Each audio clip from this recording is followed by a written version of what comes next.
of that child. If you're not going to turn and be humble to God, you can't receive me. And he says in verse 5, whoever receives one such child in my name receives me. We have to humble ourselves in order to receive Jesus. And that's the point that he makes right here when it talks about us as Christians. So let's look at an example of somebody. One of the greatest examples in the Bible, we see Paul here in Acts chapter 20. Acts 20, starting in verse 17. You know, we all know who Paul is, right? The example that Paul set when he was an apostle. So, if he's going to be a great example, let's see how he did some of that stuff. And in verse 17. Now from Miletus he sent to Ephesus, and called the elders of the church to come to him. And when they came to him, he said, you yourselves know how I lived among you the whole time, from the first day that I set foot in Asia. Verse 19, serving the Lord with all humility, and with tears, and with trials that happened to me through the plots of the Jews. How I did not shrink from declaring to you anything that was profitable, in teaching you in public and from house to house. What is Paul saying here? He's saying, look, just for a second, look how humble I was because of how much I love the Lord.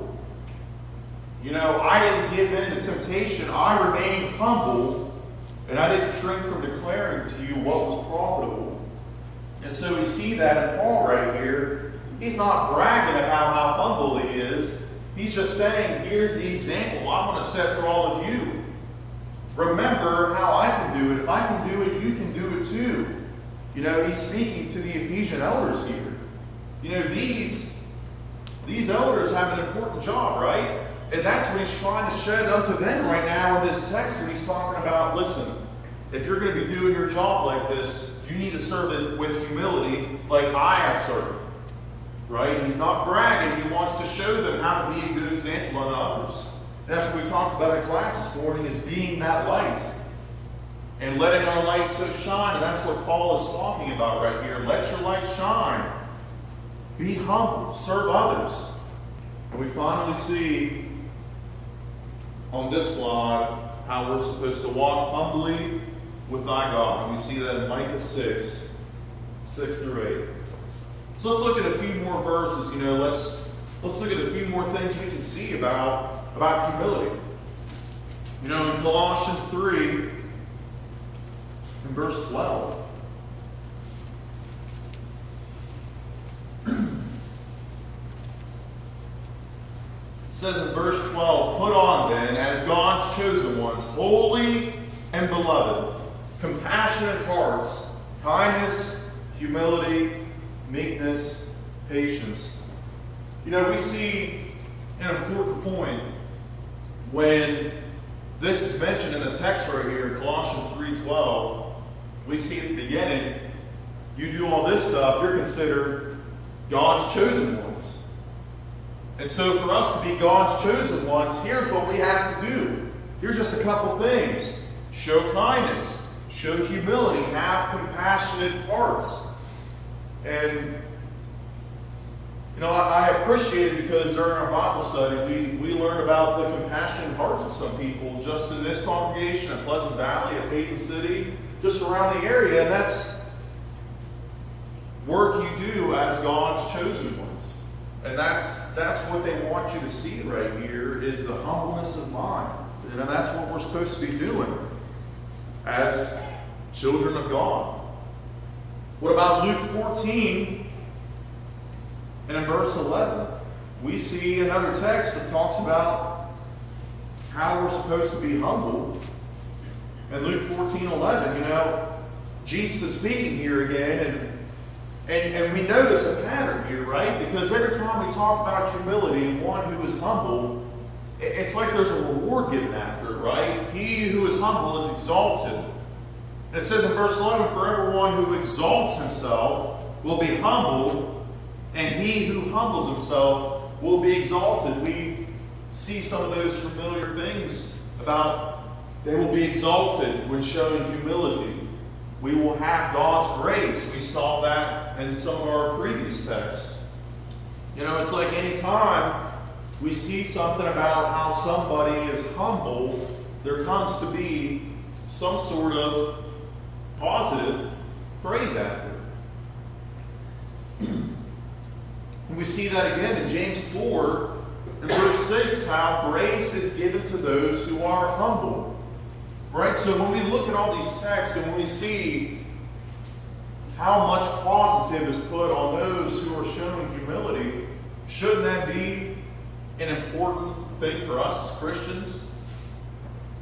That's what we're trying to strive for. We're striving for that reward. We're striving for the grace of God. And grace is given to those who are humble. Whoever humbles himself is exalted. So a lot of that stuff that we see when we think of humility is trying to get to that ultimate goal of heaven. Not to think too highly of oneself. Let's turn to Romans 12:3. Romans 12, verse 3.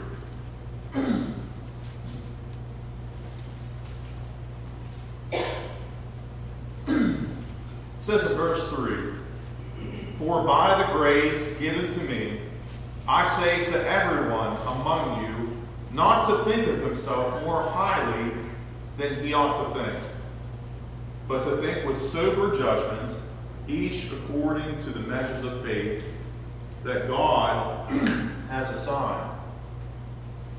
So we see in Romans 12:3, you got a little bit of the opposite here. What's the opposite of humility?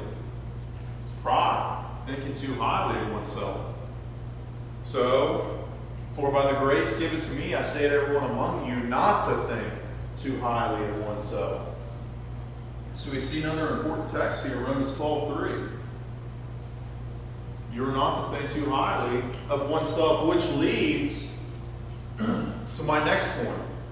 When we think of humility and we talk about the opposite, we think of pride, thinking too highly of oneself. So let's look at some of those consequences. We see how great it is to be humble and some of those things that we can receive when we are humble.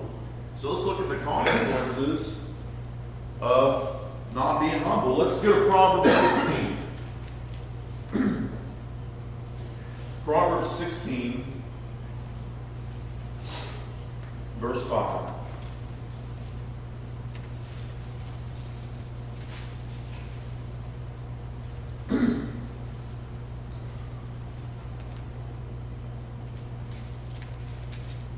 It says in verse 5, "Everyone who is arrogant in heart is an abomination to the Lord. Be assured he will not go unpunished." That's a strong text right there. Right? There's no beating around the bush in verse 5. He's getting right to the point.